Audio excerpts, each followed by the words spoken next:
G'day cheeky dogs, my name's Magpie and I'm an Australian currently living in America. Today's video is going to be a breakdown of Bluey Season 3 episode Curry Quest. I'm super excited to do this updated version of this breakdown because there are so many Easter eggs and little hidden details that maybe you might have missed the first time you watched it. Come on, let's go! If you're new to my channel as well, I love to do Bluey breakdowns as well as Bluey theory videos and eventually other animated content, but there's just so much Bluey stuff to do right now, I'll get around to it eventually. But if that's content that you like, don't forget to hit that subscribe button down below as well as that bell for notifications so you know whenever I release another video. So with that being said, let's just jump straight into it with our traditional Easter eggs first, our long dogs and our tennis balls. We see a total of 5 tennis balls in this episode. We see 2 in the entranceway, we see 1 in Mackenzie's yard, we see 1 in the kitchen, we also see 1 on the front porch as well. We also have 3 long dogs and unique long dogs as well in this episode, which is always awesome to see, and they are all at the airport. We can see 1 on this kid's backpack, we also see 1 on the back of the phone, which is usually a dog print, but this time it is a long dog,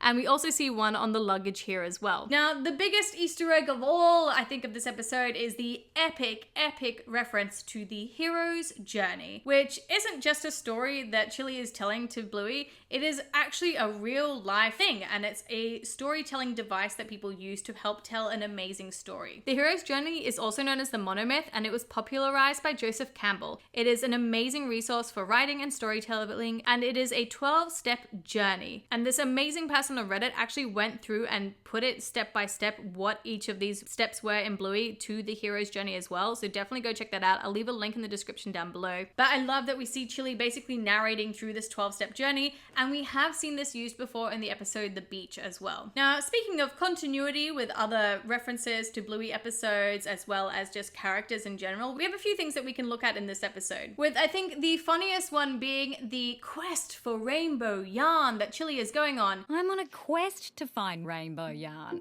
Even though we have seen rainbow yarn before in the episode The Zoo. There is rainbow yarn there on the ground. So I don't know if either Chili just ran out of rainbow yarn and she hasn't been able to find any since then, or if maybe just the animators completely forgot that they put rainbow yarn in on that episode. We also have some continuity with the games that we can see in the entranceway there that we've been seeing all through the season 3 so far. So we can see the snap from Obstacle Course as well as the chess set from the episode Chest. We also get a reference to the funny sayings that Bingo was doing in the episode Promises that Bandit and Chili were chatting about. And one of those is where they said that Bingo said, "I'm not interested in that." I am not interested in that. We then have an insane amount of cameos from other Bluey characters in this episode as well, and not just like your regular ones. There's some really cool hidden ones that maybe you might not have noticed. So let's start off though with the school fair. We can see Indy's mum, Winton's dad chatting to each other, maybe flirting a bit. We can also see Buddy's mum, Mackenzie's mum, Indy, Honey, Winton, and Buddy himself. Bentley with the market lady and the pooping pony unicorn. We can also see Jack and Rusty with face paint replicating them playing Army, which of course is a reference to the episode Army. We can see Captain and Mia also possibly on a date. We saw them from the episode Barky Boats,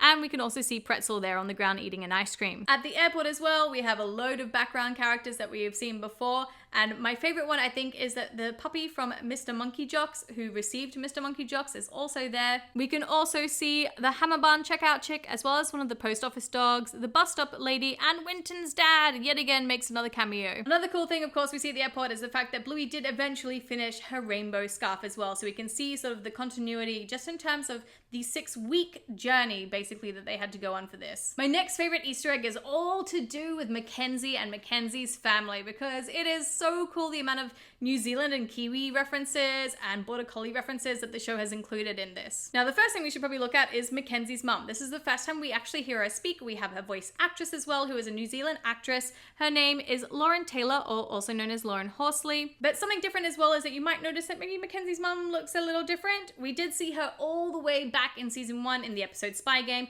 However, her design has changed since then. We can now see that she has a brown patch over both of her eyes now. Mackenzie's dad's voice actor is also a Ludo Studios voice actor. It is Richard Jeffrey, who is one of the directors at Ludo Studios. Mackenzie himself, in case you didn't know, is actually based on Foot Rot Flats, who is a Border Collie and a New Zealand comic, which is also why Mackenzie's family is New Zealand as well, because Foot Rot Flats is a sheepdog, Border Collie, so are the Mackenzie's family, so that's why they all have the Kiwi accents. Another really interesting detail about Mackenzie's family and them being Border Collies is the fact that Border Collies are also very energetic and athletic dogs, and Mackenzie's house bus shows how athletic they are as well. Ludo Studios did a great job at adding in all those extra little details for us to look for. So we can see their athleticism in the basketball hoop. They have tennis rackets with a tennis ball, of course, a bike, a cricket bat, and another tennis ball. They also have a football and a tire swing in the background as well. So lots of ways for them to get all their energy out. And of course, they continued the ongoing gag of Mackenzie just being clueless, with him not realizing that he is meant to be a cheater and just saying, am I? This is a constant joke throughout the Bluey series of just Mackenzie not knowing what's going on.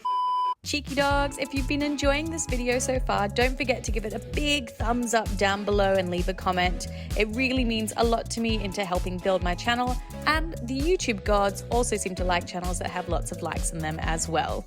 The next really cool Easter eggs to look at are the Australian Easter eggs and references throughout this episode, because there's a lot of Aussieism in this because, of course, Bluey is Australian. One of the things I find really interesting is Mackenzie's house is also a very typical Queensland house, but it is not a Queenslander like Bluey's house. Mackenzie's house was most likely built in the 70s and 80s style when there was a lot of immigration to Brisbane, and brick was a lot easier to use than the traditional wood that they'd used on Queenslanders a couple of decades earlier. So again, I love that they add in that Brisbane architecture, but we have more Australian and Brisbane references to go through. But I think, of course, the most obvious one being the curry and the quest that they are on. Indian food and Asian food in general is just super popular in Australia. It is like our next level after British food would be Asian food for what we eat. Even in Brisbane alone, you can see that there are loads of Indian restaurants all around the Bluey area. So I love that they included that this is, a regular part of our diet is Indian food, especially all these different curries. I miss it so much. Some of the Australian background details as well that maybe you might have missed is the hills. So where Bluey lives in Paddington and Red Hill is a very hilly area. Brisbane itself is quite a hilly city, but in particular, that one suburb that Bluey lives in is the hilliest area in Brisbane. So I love that they kind of also include that into the design of the show. We also see the recycling wheelie bin there, as well as some other Queenslander style houses. The bus sign with the Magpie warning sign as well is exactly the same as what you would see in Brisbane with the blue and yellow colors of Brisbane. And even on that Magpie sign as well, if you look down the bottom, it's even got a replica of the Brisbane City logo. We also see the Brisbane City bus come through. I've mentioned this in previous breakdowns before, but in case you didn't realize, yes, this is a replica of the Brisbane City bus, but instead of the kite on the bus, we have a dog collar instead. And we also have a chunky chimp reference here too from the movie that we see in the episode The Movies. We also get a glimpse of the Paddington Water Tower as Bingo and Bandit are walking to and from Mackenzie's house and as they go through the park. Massive shout out to Bluey Locations on Instagram. If you haven't seen them, go check them out. They always have fantastic pictures of the Bluey episodes compared to the real life episodes in Brisbane too. And the last really super Australian kind of location reference is Brisbane Airport. We see the international airport because we see that Bandit is going overseas. It's not a local dig that he's doing in Australia, so he's at the international airport. But also in the background, the plane there, sometimes we see the Qantas plane, but this is not it. This is the Virgin Australia plane, the second largest airline in Australia. And also slightly cheaper as well than Qantas. So I'm guessing that Bandit's work is not giving him the full luxury trip. He's just gone on the budget trip. Speaking of Bandit's trip overseas, it is pretty easy to tell where exactly he's gone overseas if you know what to look for. So in the picture, we see him for the first time actually at work. Only ever hear him about going to work. We've never actually seen him there. And he also has never actually said that he is specifically an archaeologist, unless you count the archaeology short. But we do get to see in the background here that there are some huts, and we can pinpoint these to Indonesia, and in particular into PNG, which is Papua New Guinea. The huts are definitely the Mumbaro Nyang huts. I hope that I have pronounced that correctly, but you can see the similarities there, and it's a really cool shout out to another country that is super close to Australia. Now, I should also mention the epic amount of references to birds in this episode. So yes, we've got the magpie. I'll get to it in a second. But we do have some references to other Australian birds, such as the kookaburra on the bus stop, and if those of you who don't know, the kookaburra has such a unique laugh, and I really hope that we'll eventually get to see that in an episode of Bluey. We do also see the three birds at the Brisbane airport. We've seen these before on the power lines. It reminds me kind of like the Pixar short with the birds. But guys, I don't know about birds. I don't know in particular which ones these ones are. So if you know birds, let me know in that comment section down below what these brown and white birds are. But of course, let's get into the magpie, our villain of this episode of the hero's journey. Now, for those of you who don't know, magpies are deadly in Australia. And I don't actually mean that as a joke. They are actually deadly. So them swooping down during breeding season or when there's eggs about to hatch is a real worry that we have in Australia growing up. It's why you have to wear hats outside, aside from the sun. But even cyclists, they'll wear their own specific helmet with like these big spiky things hanging out of them so that the magpies won't swoop at them and hurt them. But for those of you who don't know, it is only the dads or the male magpies that actually swoop. Females don't swoop. The dads are the one who are in charge of protecting the babies, which is what they show in Bluey as well. And yes, they won't swoop at you if you keep eye contact with them or if you have the little spiky hat on as well. Speaking of those eye contact, we do of course see in this episode where Bingo comes up with the idea of painting the eyes on the back of her and her dad's head, which to me was an absolute reference to the show Baba, where they paint faces on the back of their bottoms to scare away the rhinos. And there are a few other little tiny background details that maybe you might have missed too. The first one being Winton's ball that we see actually in the park deflating over time as the episode goes on over the 6 weeks, as well as possibly 2 dogs kissing in the background, or maybe they're just hugging. I'll leave it up to you to decide which one it is. But for me, this episode in total was a 5 out of 5 long dogs. Let me know what you guys would give it out of 5 long dogs in the comment section down below.